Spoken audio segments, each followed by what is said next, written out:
365 நாட்களும் இயந்திரத்தைப் போல தொடர்ந்து முட்டையிட்டுக் கொண்டே இருக்கும் உயிரினத்தை பற்றி தெரிந்து கொள்ளலாமா வாங்க. இந்த தகவல் உங்களை நிச்சயமாக ஆச்சரியப்படுத்தும். அது என்ன உயிரினம் என்றுதானே ஆர்வமாக இருக்கிறீர்கள்? சரி, சொல்கிறேன்.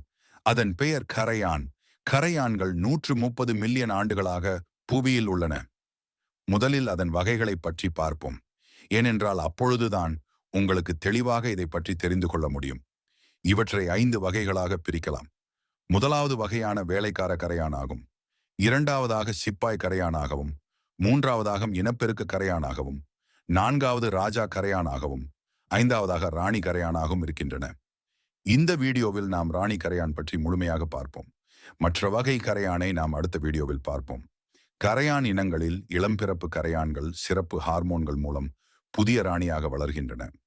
மற்றொரு முறையாக சில கரையான் இனங்களில் வேலைக்கார கரையான்கள் ஒரு புதிய ராணியை உருவாக்கும் முயற்சி செய்கின்றன. அது எப்படி என்றால், ஒரு குறிப்பிட்ட ஹார்மோன்கள் மற்றும் ஊட்டச்சத்து மிகுந்த உணவுகளை கரையான்களுக்கு கொடுத்து அதை ராணி கரையானாக மாற்றுகின்றன. சில கரையான் இனங்களில் 2 அல்லது 3 ராணிகள் ஒரே நேரத்தில் காலனியில் இருக்கும். ஒரு ராணி இறந்தால் மற்ற ராணி அவள் பணியை தொடர்வாள். ராணி கரையானால் ஓரிடத்தில் இருந்து இன்னொரு இடத்திற்கு நகர முடியாது. ஏனென்றால் அவை மிகப்பெரிய உடல் பருமன் கொண்டது. சுமார் 10 சென்டிமீட்டர் வரை வளரலாம். ராணி கரையானின் முக்கியமான பணியே தொடர்ந்து முட்டையிடுதல் மட்டுமே ஆகும்.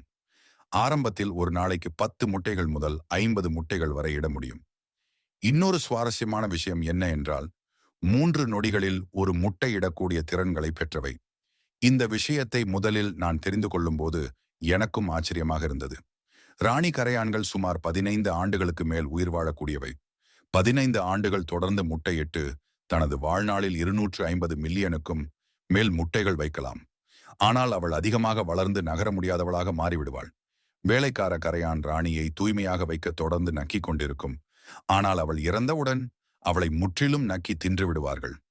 விஞ்ஞானிகள் கூறுவதாவது, இது குடும்பத்திற்கே தேவையான ஊட்டச்சத்துக்களை மீண்டும் பயன்படுத்தும் வழியாக இருக்கலாம். அடுத்த வீடியோவில் எதற்காக கரையான்களுக்கு இறக்கை முளைத்து பறந்து செல்கின்றன என்பதை பார்ப்போம்.